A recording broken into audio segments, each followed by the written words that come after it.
একটা মামলা শতাধিকবার তার খালি তদন্ত পিছাইছে। দেখেন মামলাটা কী হয়েছে, দুইটা লোক নিহত হয়েছে নিজের ঘরে, নিজের পাশের ঘরে তাদের ছোট বাচ্চারা ছিল। সেই মামলাটার আজকে এত বছর হয়ে গেল, তদন্তই করতে পারে নাই কেউ। তদন্ত আবার কেমনি করে না, তদন্ত আবার কীভাবে শেষ হয় না, বিচার না হতে পারতো। পুলিশ তদন্ত করে বলবে যে আমি কিছু পাই নাই, এটা বলো।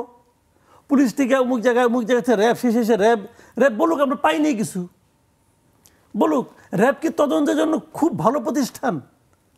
এ পর্যন্ত র্যাব কি অনেক ভালো ভালো তদন্ত করছে, কোনো ইতিহাস আছে? নাই, কেউ তো করে নাই, কেউ তদন্তই করতে পারে না। মুখস্থ কথা, অমুক দিন তদন্ত জমা দেওয়ার পরবর্তী ডেট, যাই বলে যে এখন পারলাম না, আরও সময় লাগবে। আদালত আবার মহানন্দে হাসি মুখে আবার সময় বাড়ায় দেয়। এইভাবেই চলছে। এত বছর ধরে তদন্ত হচ্ছে না, তো এখন কেন হচ্ছে না? কেন হচ্ছে না? এই দেশে গত 15 বছরে এক মহিলার ইশারায় সব চলছে। ওই মহিলা বলছে তদন্ত হবে না, হবে না। সবাই বলছে হ্যাঁ হ্যাঁ ম্যাডাম তদন্ত হওয়া উচিতই না, তদন্ত হচ্ছিল ওটা। এখন যদি আবার আরেকজন কেউ এসে বলে তদন্ত এখনই হয় দাও, তাহলে হয়তো হয় দিবে। কিন্তু আমার কথাটা হলো কি, সুবিচারটা আমরা পাবো কিনা। এত বছর পরে যারা তদন্ত করে নাই, ওই মহিলার আদেশে, ওই মহিলার ইচ্ছাকে বাস্তবায়ন দিতে, যে তারা কি ওই একটা হত্যাকাণ্ড যখন ঘটে, ওখানে কিন্তু অনেকগুলো ডকুমেন্টস, অনেকগুলি নমুনা থাকে, অনেকগুলি আলামত থাকে, তারা কি আলামতগুলি নষ্ট করে নাই? তাও তো করেছে। কারণ যারা তদন্ত করবে না বলে সিদ্ধান্ত নিয়েছে, তো তারা তো আলামত ঠিক রাখবে না, তাহলে তারপরে এটা কঠিন হয়ে যাবে। এখন কিন্তু অনেক কঠিন হয়ে যাবে। আবার বলা যায় না, সহজও হতে পারে।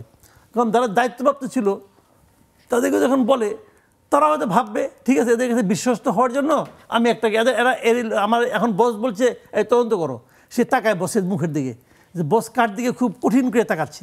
আচ্ছা ওই লোকটাকে বস অপছন্দ করে, দেও তার নাম ঢুকাইয়া দিলাম, ঢুকাইয়া। আমি তো প্রথমে শুরুতে যে কথাটা বলেছিলাম ভাই, সেটা হলো যে ওই ফরম্যাট দিয়া, স্বৈরাচারের ফরম্যাট দিয়া আপনি একটা বিপ্লবী সরকার চালাতে পারবেন না। এখন কি হচ্ছে, নিউ মার্কেটে খুন হয়েছে অপর আসামি শেখ রেহানা, আপনি প্রমাণ করতে পারবেন? আসামিকে জয় পুতুল প্রমাণ করতে পারবেন? এই মামলাগুলি করাই হয় যে তাদেরকে যে আজকাল হয়রানি করার জন্য। ভাই আমাদেরকে হয়রানি করার ইচ্ছা? আমরা কি বলছি তোমরা শেখ হাসিনাকে হয়রানি করো? আমরা বলছি শেখ হাসিনাকে বিচার করো। আমরা তো হয়রানি চাই না, বিচার চাই।